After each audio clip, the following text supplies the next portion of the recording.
Hey Lakewood, welcome to episode 11 of Getting the Lakewood Tool Box Shelter in Place Edition. Today we are going to do this awesome little wallpaper steamer. As you can see,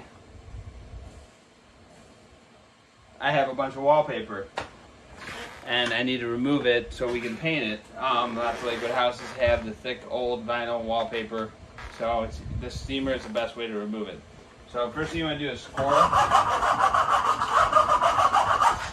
a section of your wallpaper. We have a score if you need to use it.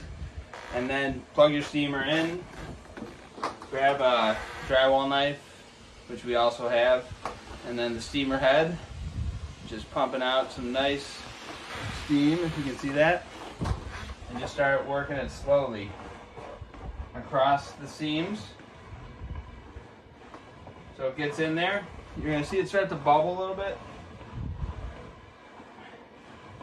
And it's not an easy task. It's going to take a little while to do it right and not to rip any old plaster or drywall that's behind it.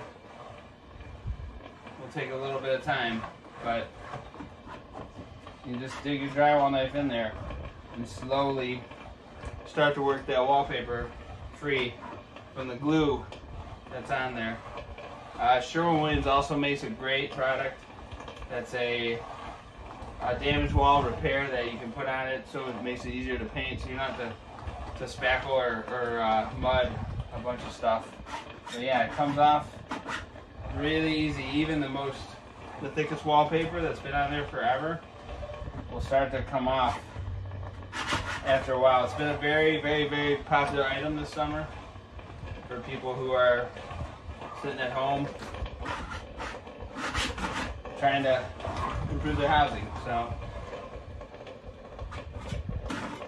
I'm going to continue to work on this. It's going to take me all the weekend, but I love working on my house. So everybody have a good weekend, stay safe, be kind, and call the toolbox if you need anything. If you have any questions about it, about home improvement projects or tool rental, we're here for you. See ya.